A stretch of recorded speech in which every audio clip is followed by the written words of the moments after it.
ቦክሱ እየጀመረ ነው። ቦክሱ እንደምታዩት ከሆነ ቦክሱ እየጀመረ ነው ያለው።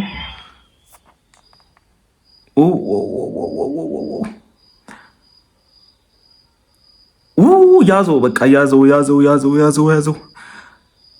ያዘው በቃ። ትግል ከሆነማ አይችለውም፣ ንቃተ ህሊና አይችለውም፣ ትግል አይችለውም፣ ንቃተ ህሊና። ወይኔ ትግል አይችለውም።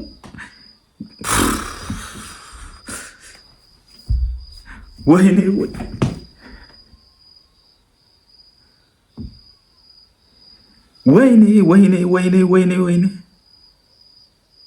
ትግልም አይችለውም ጎበዝ፣ ትግል አይችለውም።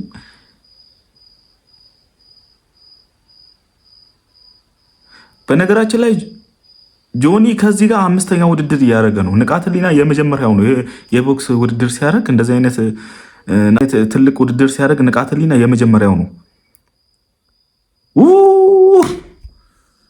በስመ አብ ወልድ። በቃ አፍኖ ያዘው። በቃ ያይሁንማ።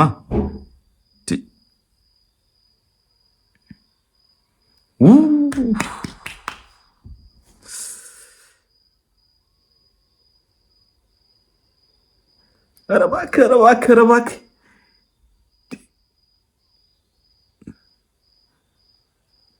አፈነው እኮ።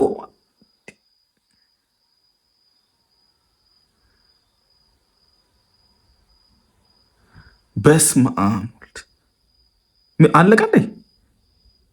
አለቀ እንዴ ጫውተው? አይ የመጀመሪያው ዙር ነው። አይ ቲንክ የመጀመሪያው ዙር ነው። አፍኖ ያዘው እኮ።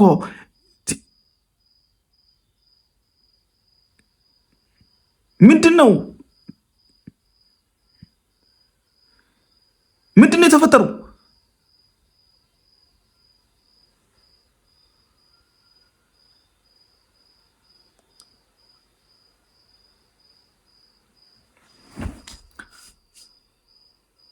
ምንድን ነው የተፈጠረው ጎበዝ?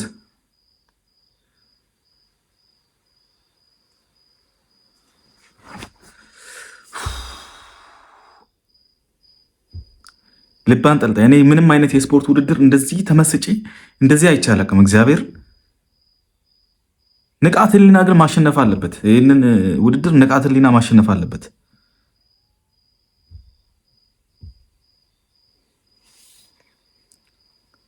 ይህን ውድድር ንቃተ ህሊና ማሸነፍ ያለበት። አይ ቲንክ የመጀመሪያው ዙር ነው መሰለኝ። ምንድን ለምን ገቡ? ሪንጉስ ለምን ገቡ?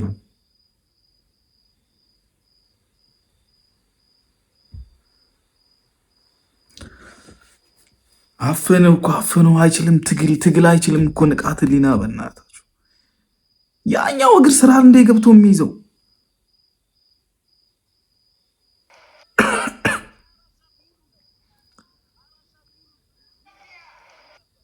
እግር ስር እኮ ነው ገብቶ የሚይዘው ያኛው።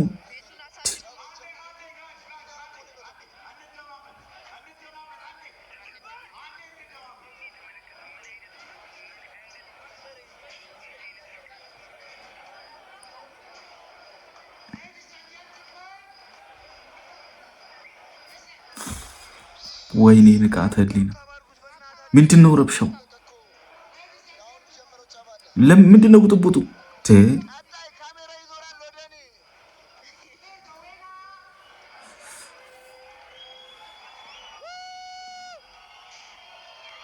ንቃተ ህሊና ይችላል። እግዚአብሔርን ቢሸነፍም ይችላል። የመጀመሪያው ነው እንደዚህ አይነት ውድድሩ ሲገባ የመጀመሪያው ነው እንደዚህ አይነት በደንብ የመጀመሪያው ነው። ሪንግ ውስጥ ገብቶ ውድድር ሲያደርግ የመጀመሪያው ነው።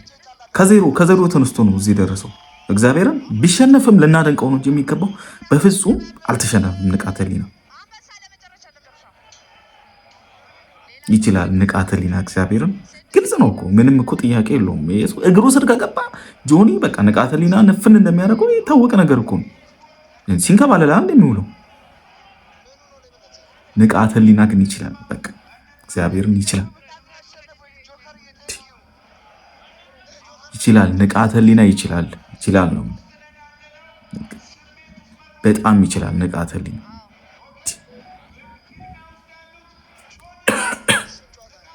ከዜሮ እኮ ነው ከዜሮ ከጫካ መጥቶ አዲስ አበባ ላይ እስከዛሬ ኢትዮጵያ ውስጥ ተደርጎ የማይታወቅ የቦክስ የስፖርት ውድድር ያስደረገ ጀግና ወጣት ነው። ቢያሸነፍም ቢሸነፍም ንቃተ ህሊና አሸንፏል። ምንም ጥያቄ የለውም።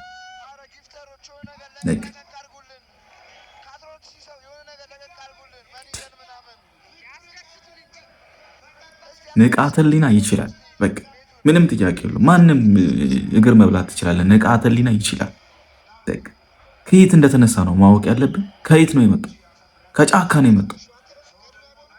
በሲሚንቶ የተሰራ ዳምፕል እያነሳ ትሬኒንግ እያደረገ መጥቶ ኢንተርናሽናል ቦክሰኛ ነው እኮ ጆኒ።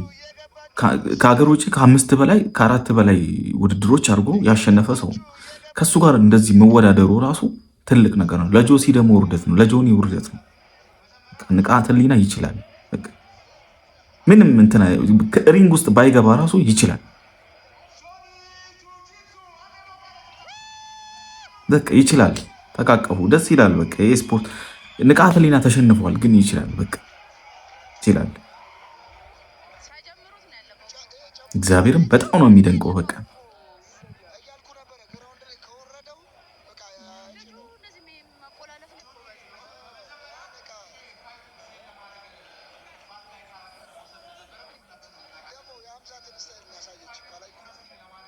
በስማ እንዲህ ይቻላል እንዴ? በእናት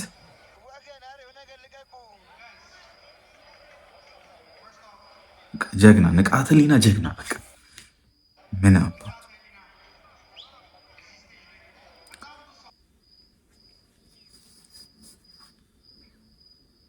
ሌላው ደግሞ ንቃተ ህሊና ታሞ ነው የገባው። ንቃተ ህሊና ወደ ውድድሩ ስለተቆረጠ ትኬት ስለተቆረጠ ኦዲየንሱ ስለተሰበሰበ ሁሉ ነገር ስለተዘጋጀ ነው እንጂ ንቃተ ህሊና የቦክስ ውድድር የሚያደርግበት ሁኔታ ላይ አልነበረም ያለው። ታሞ ነበር ያለው። ይህ ደግሞ የውስጥ ሚስጥር ነገ መረጃ ሲወጣም የሚወጣ ነገር ነው። ንቃተ ህሊና እየታመመ ነበር ያለው። ጤነኛ አልነበረም። በቃ ጤነኛ ቢሆን ለራሱ ከጆኒ ጋር እንደዚህ አይነት ውድድር አድርጎ ያሸንፋል ማለት ዘበት ነው። ምክንያቱም ንቃተ ህሊና የሰለጠነበት የራሱ የሆነ መንገድ አለ። ጆኒ የሰለጠነበት የራሱ የሆነ መንገድ አለ። በመሀል ታክል ገባበት ጆኒ።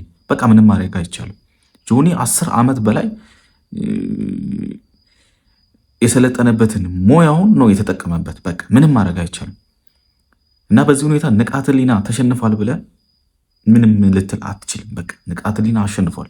ጀግና ነው ንቃተ ህሊና። ከጫካ መጥቶ ከዜሮ ተነስቶ በ2-3 ወር ባልሞላ ጊዜ ውስጥ ጆኒን ከሚያክል ተጋጣሚ ጋር መጋጠሙ ራሱ በቃ የሰክሰስ ነው። በቃ በቂ ነው። በቃ መጀመሪያም እኮ ንቃተ ህሊና ያሸንፋል ብለን ሳይሆን ግን በቃ ሞራሉ ኮንፊደንሱ በቂ ነው። ለሌላው ወጣት አርያ የሚሆኑ ወጣት ነው። በቃ ንቃተ ህሊና ይችላል። በቃ ንቃተ ህሊና ይችላል ብለህ ኮመንት አድርግ። በቃ ንቃተ ህሊና ይችላል፣ ንቃተ ህሊና ይችላል። አባቴ ምንም ጥርጥር የለውም። በቃ ይችላል በል። በቃ ይችላል። የጆኒ ደጋፊ ብትሆንም ንቃተ ህሊና ይችላል በል። በቃ ጆኒ ያለበትን ደረጃ ታውቃለህ፣ ንቃተ ህሊና ያለበትን ደረጃ ታውቃለህ። በቃ ንቃተ ህሊና ይችላል። ምንም በቃ ምን ጥያቄ አለው?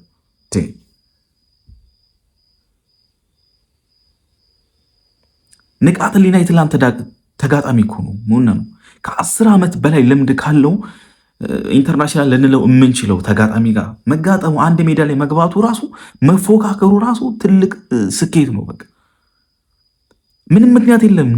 ንቃተ ህሊና አይችልም የምትልበት ምንም ምክንያት የለብን። በቃ ይችላል፣ ይችላል፣ አሸንፏል። በቃ ንቃተ ህሊና ይችላል አባቴ።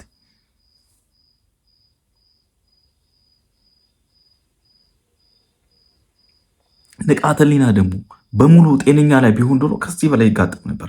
2 ዙር 3 ዙር ቢሄድ ደግሞ በቃ ይሄ ውርደት፣ ትልቅ ውርደት ነበር ለጆኒ። በቃ ትልቅ ሽንፈት ነበር፣ ትልቅ የሞራል ዝቅጥቅት ነበር ለጆኒ። 2 ዙር 3 ዙር ሂዶ ንቃተ ህሊና ቢሸነፍ ራሱ ለጆኒ ትልቅ ውርደት ነው የነበረው። ግንም እንደዛም ሆኖ ጆኒ ቢያሸንፍም ኢንተርናሽናል ነው ጆኒ፣ ማንም ያውቀው ነው። ከ10 ዓመት በላይ ልምድ ያለው ነው። ገና የመጀመሪያው ነው። ንቃተ ህሊና ሪንግ ውስጥም ሲገባ እንዴት ትፈርዳለህ? ንቃተ ህሊና ላይ አይፈርድም።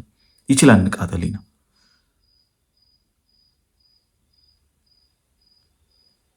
በቃ ውድ የሆኖች ዩቲዩብ ቤተሰቦች ንቃተ ህሊና ይችላል። ሰብስክራይብ አድርግ አባቴ።